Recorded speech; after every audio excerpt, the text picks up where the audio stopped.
heart of ZIZ Radio comes a political talk show like no other. The Edge, with host Devon Cornelius giving you his take on the biggest stories happening in governance today. Got something to say? Let's hear it. Give us a call at 869-465-2555, Monday to Friday from 11 a.m. to 12 noon. One solid hour of in-depth analysis of the machinery that makes our country tick. The Edge, cutting into the matters at hand.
Good morning, St. Kitts and Nevis, and welcome to The Edge here on ZIZ Radio 96.1 FM. I am your host, Devon Cornelius, and it's a pleasure to be here to interact with you, the listeners of The Edge from St. Kitts and Nevis. Today is Wednesday, October 15th, 2025. It's just 5 minutes past the 11 o'clock hour. When we open the phone lines, you may call us at 465-1977 or 1903. Do we have the cell number still? Okay. So the numbers are 465-1977 or 1903. Call us and lend your voice to the conversation at hand. Let me also greet those of you who may be listening from other parts of the world. Good morning, good afternoon, good evening, wherever you are. And thank you so much for taking time out of your busy schedules to join me on today's edition of The Edge. I want to share a few things with you and, of course, to get your opinion, your feedback on these topics that I'll be sharing with you. Now, let's talk about something that affects every single one of us, and that has to do with the national budget. As you know, traditionally, the national budget is presented each year in the month of December.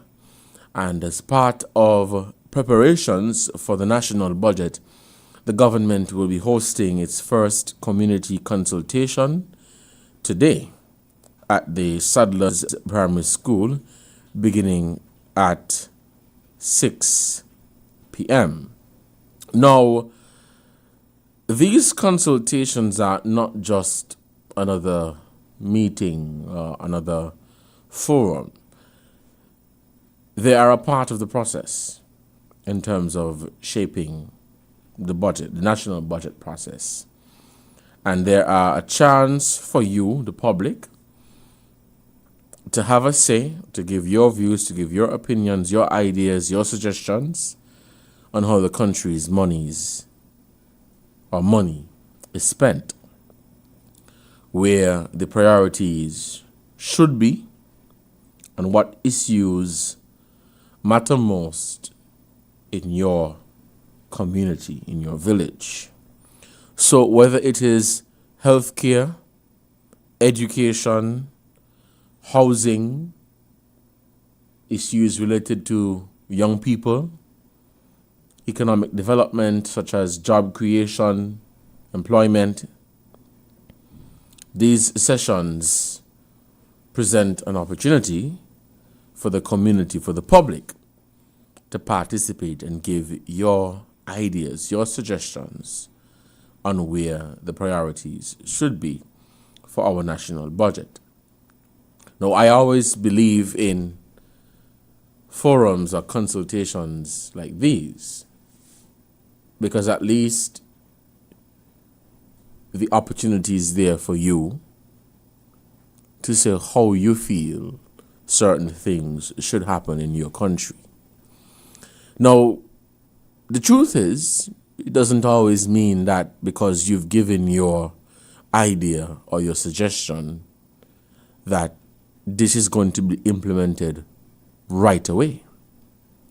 But I like to say, if you did not participate in the process, then there isn't much that you can say afterwards, because the opportunity presented itself for you to participate, and for whatever reason, which is your right, of course, you opted, let me sit this one out. But I am encouraging our people to go out to these consultations and share your suggestions, share your ideas as to what you believe the national priorities should be. And of course, these ideas and suggestions will be received by not just the Prime Minister and members of his cabinet, but by the technocrats and the technical team, the men and women in the civil service, in the public service, who are doing the work in terms of putting the necessary budgets together for the various ministries. And so things that you'd like to see, go to the consultations and say, hey, I think there needs to be more focus on youth development programs. I believe that healthcare needs a lot more attention. I believe that more monies and more resources need to be pumped into the education sector, the education system. I believe more jobs are needed. I believe we need more housing. Go, share your ideas, because these public engagements are a very important part of how the budget is shaped. And they make sure that the voices of citizens, of community groups and organizations, and even the private sector are actually reflected in the final plan of the nation's development. The second consultation at the National Budget Forum will be announced in the coming days, as plans are being finalized to ensure everyone has access to these consultations so that persons can, participate. So even if Sadler's is a bit far for you, which I could understand, especially for persons who reside in the town area, they're going to be having more budget consultations, and I am encouraging you to go on out and participate in these consultations. Now, it also gives our people that opportunity to also share their frustrations. Maybe you've participated in previous budget consultations and you've shared your ideas on whatever sector you'd like to see more attention being paid to, and you did not see much of that reflected in the national budget. But remember, I said earlier, it doesn't necessarily mean because you went to the first one and you shared your ideas that is going to automatically, be taken into consideration, because these things naturally, they take time.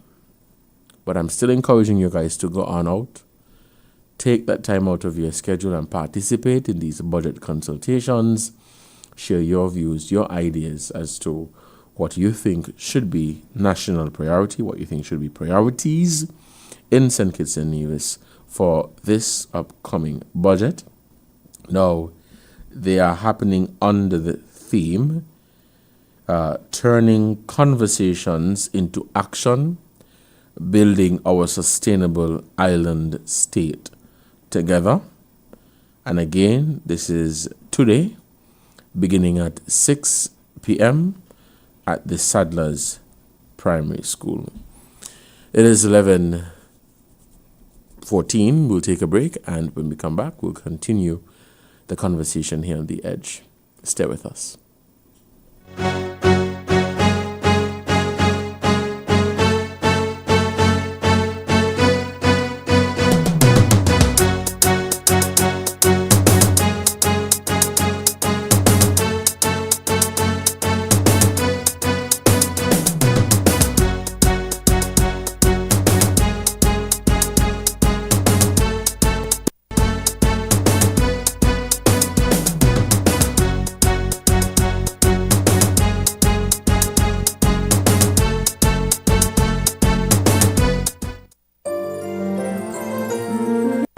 In the sun or in the rain, life's a journey, joy and pain. But NCI's here day and night, always here for you, making it right. Always here for you. Always. With NCI, you've got a friend, always here for you. Always. Right here till the very end. At National Caribbean Insurance, you are covered and secure. We're your partner, your protector, your peace of mind. So for home, for health, for life, choose NCI because we're always here for you. Always. Always here for you. Always. With NCI, you've got a friend. Always here for you. Always. Right here till the very end. Always here for you. Always. With NCI, you've got a friend. Always here.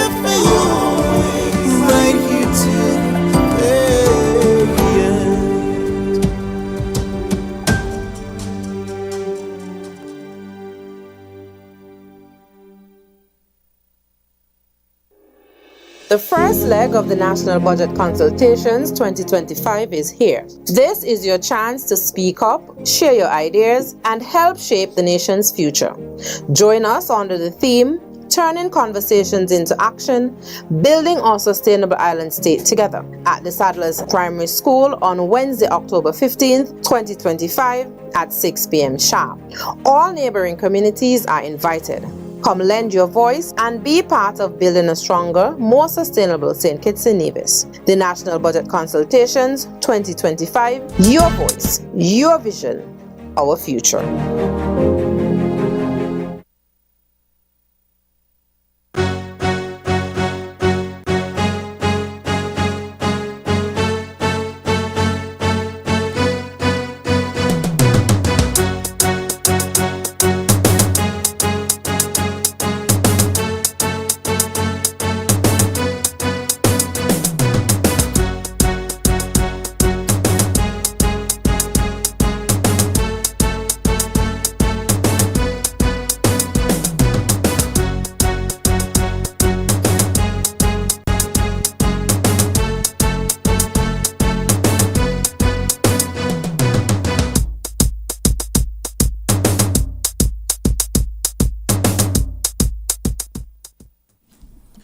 Welcome back to The Edge here on ZIZ Radio, 96.1 FM. I'm Devon Cornelius, and thank you for joining me in the program for today.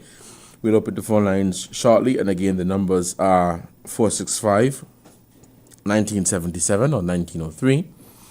Call us and lend your voice to the conversation at hand. For those of you who may have just tuned in, I shared some details on the upcoming budget consultation, which takes place this evening at 6 o'clock at the Sadler's Primary School, and it serves as an opportunity for members of the public to participate, share their ideas, their views, their concerns, their suggestions on what the priorities should be for how the country's money is spent. So once again, I'm encouraging you to go on out and participate in these forums, and be frank and share your views and say what you believe the focus should be, and these will help to form part of the national plan for St. Kitts and Nevis. Be a part of the process.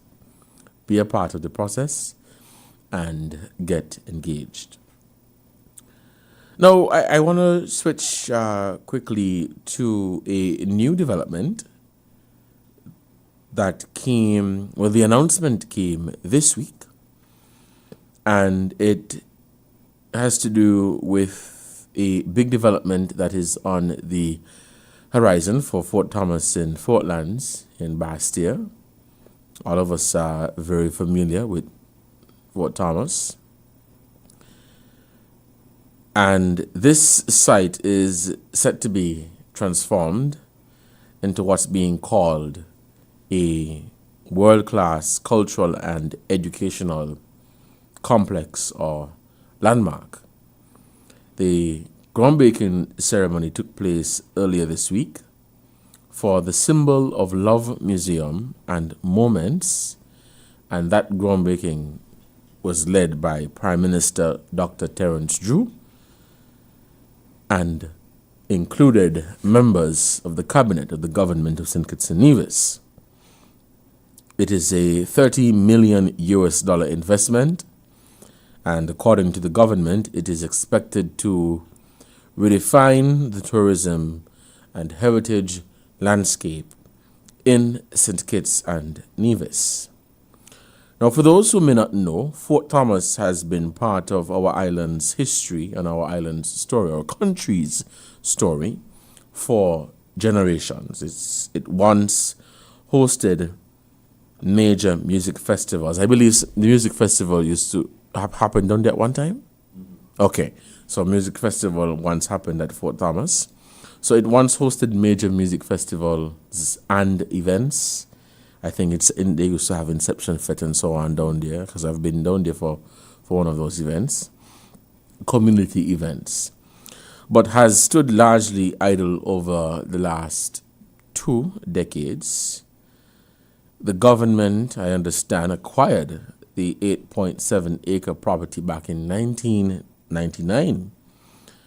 And now, after years of, you could say, inactivity, plans are now in motion for something to be happening there at that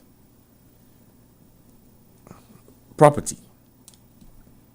Now, under a new lease agreement between the government of St. Kitts and Nevis and ABL Incorporated, or Inc., a Caribbean developer known for tourism projects, the Fort Thomas property will be developed into a heritage and leisure park.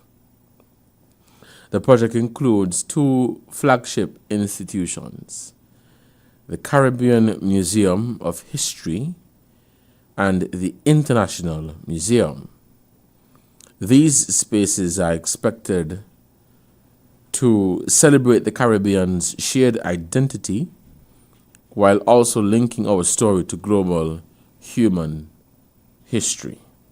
So that is the details about what is to come at that property. Now, the Prime Minister has described the initiative as both preservation and transformation, a chance to tell our story of resilience and creativity while connecting it to not just the wider Caribbean, but the wider world. he also emphasized that this is a foreign direct investment project separate from our CBI program and based on a lease to own model. So I believe the lease will last for X amount of years or whatever until whatever agreements are met, and then the developers will own the area. Now, importantly, it guarantees a majority local workforce and includes environmental and archaeological protections for the site. The tourism minister, the Honorable Marsha Henderson, also expressed strong support for this development. As I mentioned earlier, it is something that is expected to add to our tourism product. And she noted that the development fits into the country's sustainable tourism vision, balancing environmental responsibility with community inclusion. She highlighted the local vendors, residents, and school children will all have opportunities to benefit from what happens at Fort Thomas once the project is completed. Now, the site will reportedly include botanical gardens, restaurants, shops, and even a jetty for cruise access. There's also talk of replicating global heritage monuments to honor figures who shaped history through courage, justice, and peace. Now, if all goes according to plan in terms of the completion of it and everything, the construction is expected to create jobs and entrepreneurial opportunities for our people, and Fort Thomas could become a regional hub of history, heritage, learning, and I would say opportunities.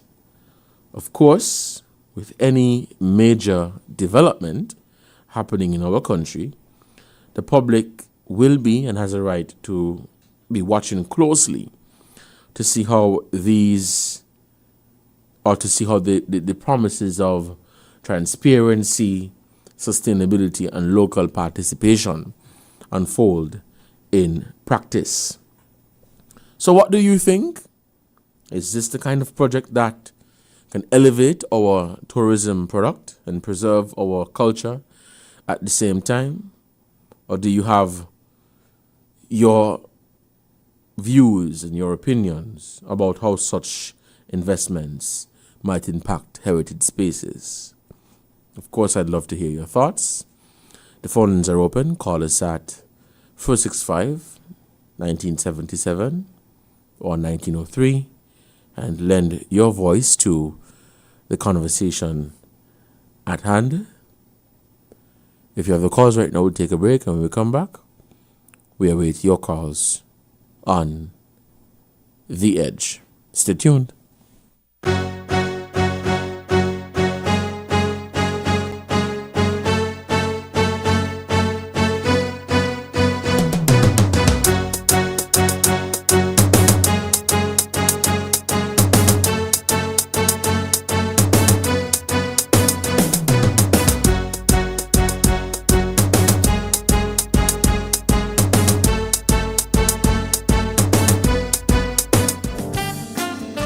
At ZIZ, we want to take a moment to salute our small business owners and encourage you to support them. Our small business owners are always hard at work providing quality goods and services to you.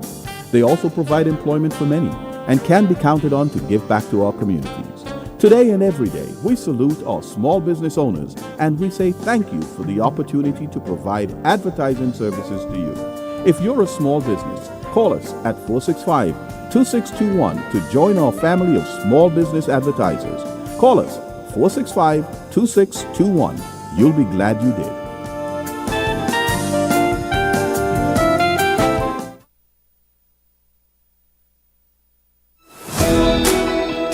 Join us every Wednesday for In Focus, a weekly talk show produced by the St. Kitts Nevis Information Service, where we provide exclusives with key persons within the government and discuss pertinent, relevant, and interesting matters that affect us all. Tune in every Wednesday, live on ZIZ Radio and streamed live on Facebook at SKNIS Media and ZIZ Online. In Focus, your government, your business.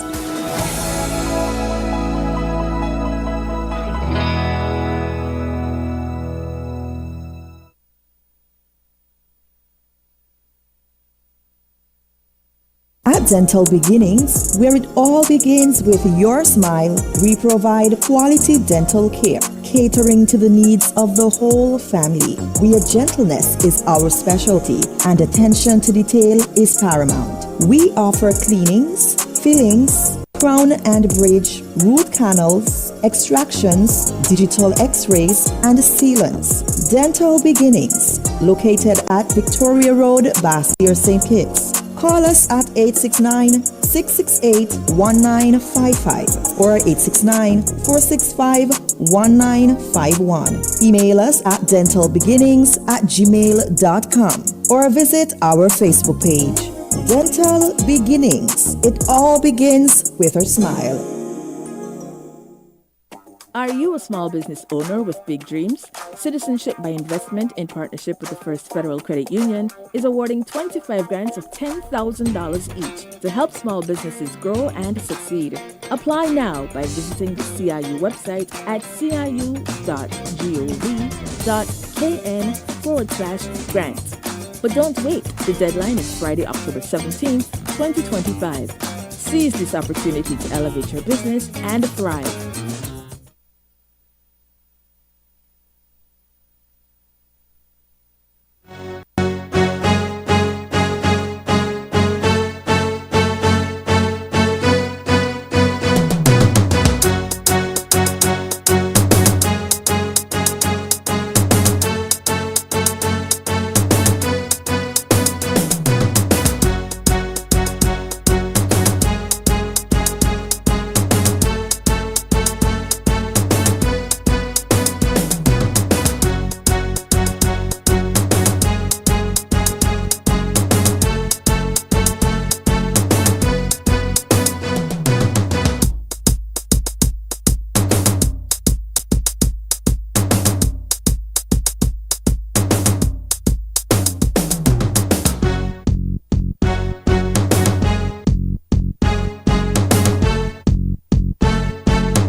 It's 11:30 and you are listening to The Edge on ZIZ Radio 96.1 FM. I'm your host, Yvonne Cornelius, and thank you for joining me on the program for today. The phone lines are open at 465-1977 or 1903. Call us and lend your voice to the conversation at hand. For those of you who may just be tuning in, I shared some details about the upcoming public consultation on the national budget process. And that consultation commences this evening at 6 o'clock at the Sadler's Primary School. So you are being encouraged to go on out and attend. And we're also looking at the development that will be taking place there at Fort Thomas. The museum, it will feature, the Caribbean Museum of History and an international museum, and the idea is to create a space that celebrates who we are as a Caribbean people, our resilience, our struggles, our creativity, while also connecting our story to the global heritage. Now, one of the major national stories is this development, the Fort Thomas development. And I've been following, some of the commentary online and persons weighing in and giving their views and thoughts on it. And I believe for the most part is being welcomed. But with any development, of course, people do have a right to share their suggestions, their views, and how they believe certain things should be done. And that I have grown to understand. I have come to understand and respect. Now, many of us remember, many of you would remember when Fort Thomas wasn't just a historical site, it was something that I believe was alive in terms of the many events that used to happen there. But in the last couple of years, not many persons have been going down there to have events, choosing other venues and so on. But it is a space where people gathered. So people are familiar with the area. And as I mentioned, over the last 20 years, 2 decades, it has remained, or the energy has faded. Let me say that. It has remained largely unused. So the grounds went quiet and the question became, what's next for Fort Thomas? And I believe this was a question that was on the minds of many people, seeing that it was acquired by the government in 1999.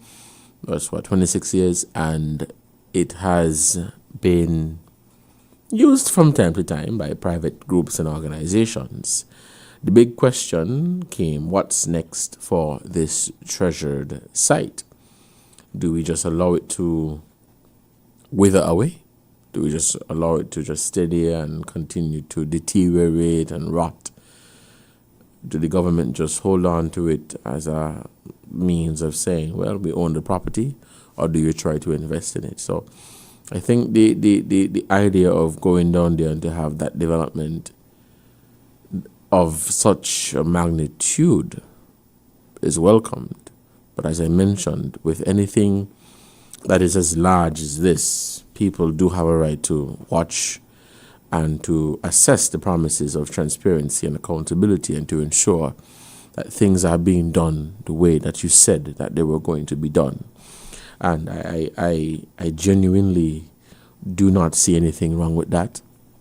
I believe that is welcomed in a robust democracy, and that is something that definitely should be encouraged.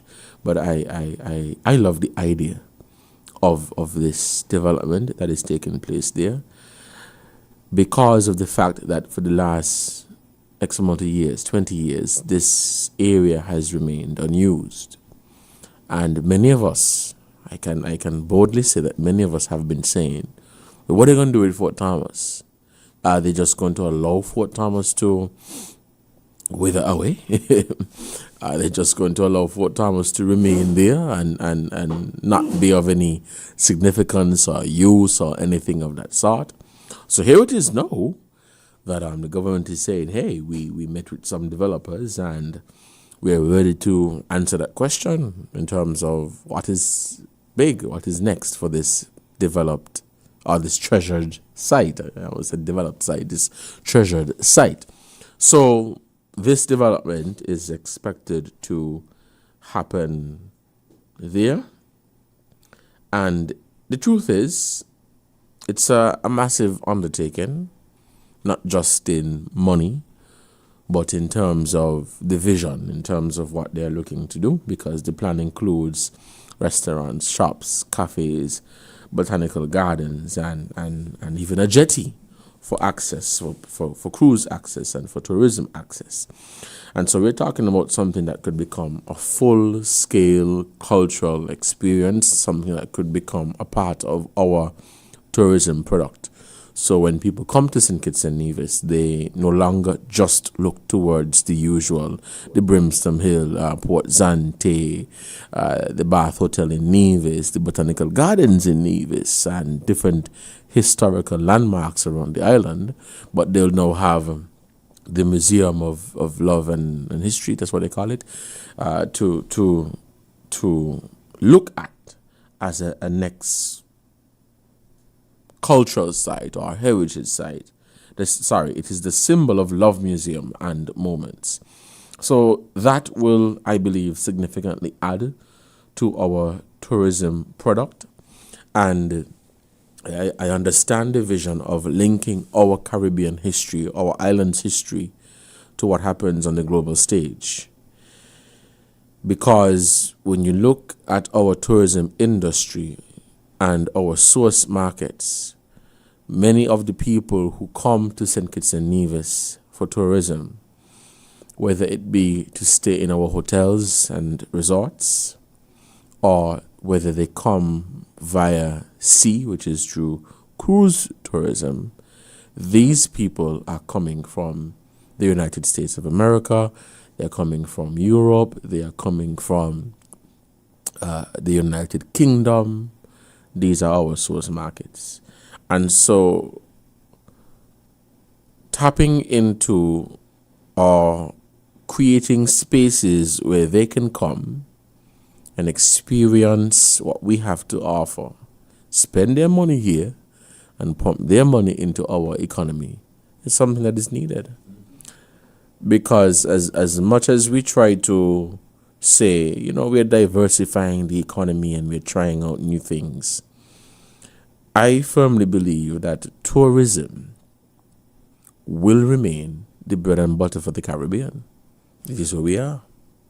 It is who we are, and it is who we have been for the last, I don't even know. I don't even know how far back, but that is who we have been for hundreds of years, I can say. Tourism and hospitality. Our Caribbean governments have invested significantly. Our people have invested significantly in the tourism and hospitality industry. Now, this is not to say that you, of course, put all of your eggs in one basket and stay investing in tourism. You have to look at other meaningful areas of how you can further diversify the economy. Because one of the challenges that we have as small island developing states is our vulnerability to climate change in terms of the hurricanes and the other forms of natural disasters, but in particular, the hurricanes. And so the slow season, I think we're coming out of the slow season now. We're heading back into the festive season. And so it is expected that the hotels are going to get full. More people will be coming to the island. Our restaurants are going to be packed. Our beaches are going to be packed. Our historical sites and landmarks are going to be packed because people are coming for vacation. But yes, hurricanes significantly threaten the fabric of our tourism industry. But does that mean we should back down and not invest further? Or should we continue to invest, but we invest from a sustainable standpoint, making our infrastructure more resilient, better, stronger, so that when these storms come, because they're going to come, we can't stop them, but when they come, we can bounce back, and we can bounce back not a year or 2 years down the road, but in a couple of months, because we still have to remember that there are quite a number of people in St. Kitts and Nevis who rely on the tourism and hospitality industry to pay their bills, to buy their food, to pay their mortgage, and to look for their families. So all in all, the development, I believe, is a good one, but it is one that, of course, people will continue, or people will ask the questions of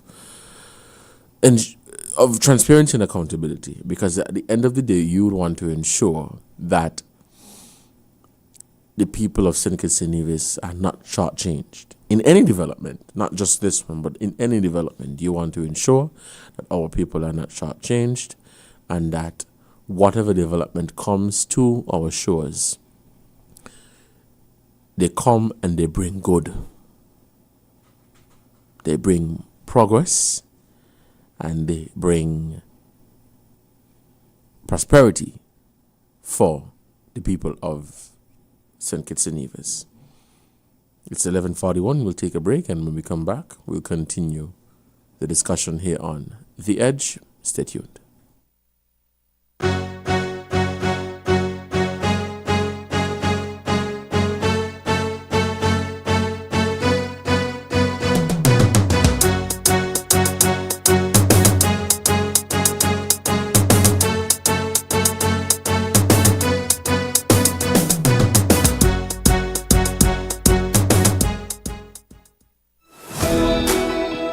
Join us every Wednesday for In Focus, a weekly talk show produced by the St. Kitts Nevis Information Service, where we provide exclusives with key persons within the government and discuss pertinent, relevant, and interesting matters that affect us all. Tune in every Wednesday live on ZIZ Radio, and streamed live on Facebook at SKNIS Media and ZIZ Online. In Focus, your government, your business.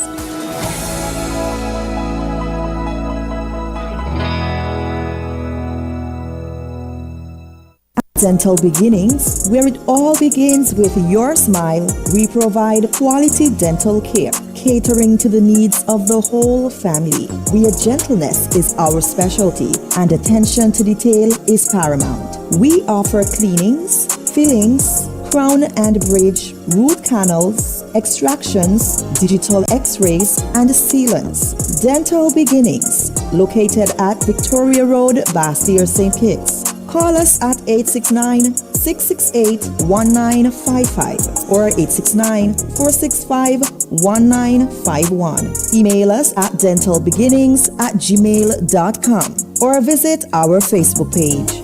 Dental Beginnings. It all begins with a smile. Are you a small business owner with big dreams? Citizenship by Investment, in partnership with the First Federal Credit Union, is awarding 25 grants of $10,000 each to help small businesses grow and succeed. Apply now by visiting the CIU website at ciu.gov.kn/grant. But don't wait, the deadline is Friday, October 17th, 2025. Seize this opportunity to elevate your business and thrive.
Welcome back to The Edge here in ZIZ Radio 96.1 FM. I'm your host, Devon Cornelius, and Thank you for joining me in the conversation for today. For those of you who are just tuning in, I've shared details about the upcoming budget consultations, with the first tonight at 6 o'clock. They're at the Sadler's Primary School, and encouraging each and every one of you to go on out and participate in these consultations. I've also looked at the development happening, or that is set to happen, at Fort Thomas, the Fort Thomas development, and the discussion happening around that. But I've also been following a conversation online where some persons have said that they disapprove of the design, the proposed design for the development. I listened to them and tried to understand their perspective. They're not against the project at all, but they don't see where the design fits into our heritage and our culture and our identity. It looks, for lack of a better term or for lack of a better word, a little bit too futuristic, while not preserving the history and identity and the sacredness of that area, the Fort Thomas area, right? And that is a conversation that I can understand and appreciate, especially when we say that it is a development that would pay very close attention to transformation and preservation. I was just having the conversation off the air that when you look at Charlestown Nevis 200 years ago and Charlestown Nevis today, you can see where our people made a very deliberate and concerted effort to preserve the look and the feel, that authenticity of Charlestown. So yes, you are going to see the colonial looking buildings, the stone structures, but they have been modernized. Like the Longstone building, I don't know how many of you know that building. That's the building where TDC is, TDC Insurance, TDC Financial Services, and DHL. They used to call it the Longstone building. It was deteriorating, and I think TDC bought the property, and instead of knocking it down and just pouring a pile of concrete into it, they refurbished it. And so it looks spanking new, but it has that look from the 1800s. Yes, which is awesome. You have the Charlestown Methodist Church, built in 1844 by the slaves. Restoration works began in November of 2022. And all things being equal, I'm a member of that church, by the way.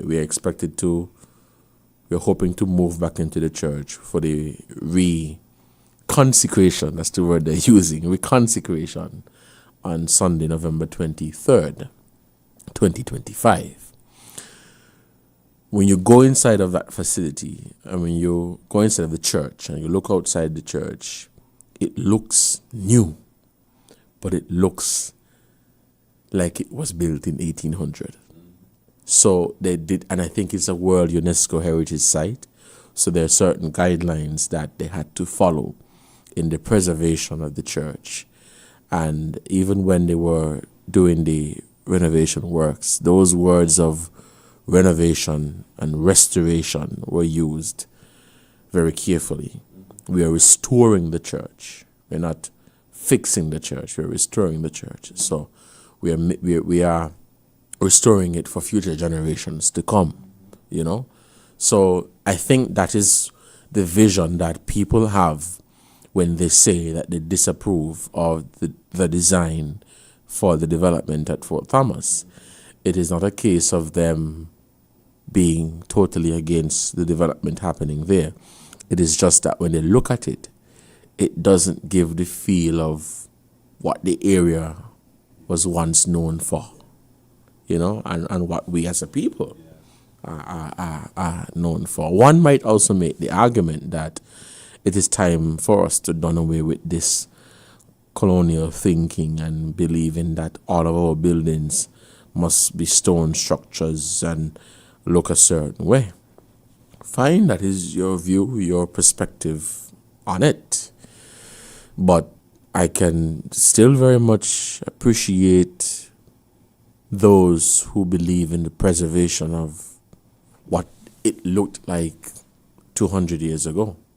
So you're incorporating the new, but you are preserving the old, which is something that we should not take for granted. So that is why I referenced Charlestown. When you walk from the Alexander Hamilton Museum right up to the administration building, they all look the same, which is good. They are refurbished, but they have that distinct feature. You might find one or two little places in between that look slightly off. Even the National Bank has that look and feel, of back in the days and so on, which is good. So when people say that they disapprove, they don't disapprove of the project. They disapprove of how it looks, because it does not speak preservation when you look at it. But the vision and the idea of it speaks preservation. But the look of it from this standpoint is no. But maybe we might be jumping the gun. Maybe people might be jumping the gun. It's just our design. Maybe the powers that be, they might go back to the drawing board and say, boy, let's take these concerns or these suggestions into consideration, and let's see how we could incorporate more of our identity and our history into this development. But nevertheless, it is something that is, I believe, being welcomed by our people, and it's just for us to stay abreast of it and hoping that it really comes to fruition, because if it does, it will benefit us tremendously here in St. Kitts and Nevis. We're out of time, and so thank you so much for joining me on today's edition of The Edge. Until next time, stay safe. Continue to enjoy the rest of your Wednesday. Don't drink and drive. Don't text and drive. And please, please, please take it easy on the road. Coming up now is our midday newscast.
At ZIZ, we want to take a moment to salute our small business owners and encourage you to support them. Our small business owners are always hard at work providing quality goods and services to you.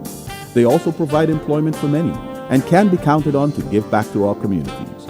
Today and every day, we salute our small business owners and we say thank you for the opportunity to provide advertising services to you. If you're a small business, call us at 465-2621 to join our family of small business advertisers. Call us 465-2621. You'll be glad you did.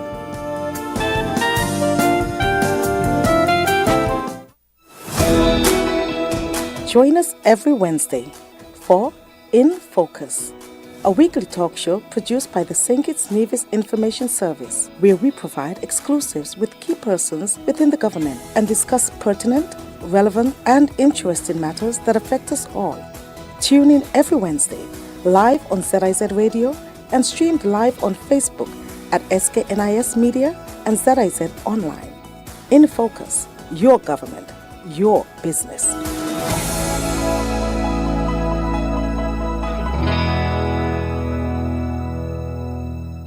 At Dental Beginnings, where it all begins with your smile, we provide quality dental care, catering to the needs of the whole family. Where gentleness is our specialty and attention to detail is paramount. We offer cleanings, fillings, crown and bridge, root canals, extractions, digital x-rays, and sealants. Dental Beginnings, located at Victoria Road, Bassier, St. Kitts. Call us at 869-668-1955 or 869-465-1951. Email us at dentalbeginnings@gmail.com or visit our Facebook page.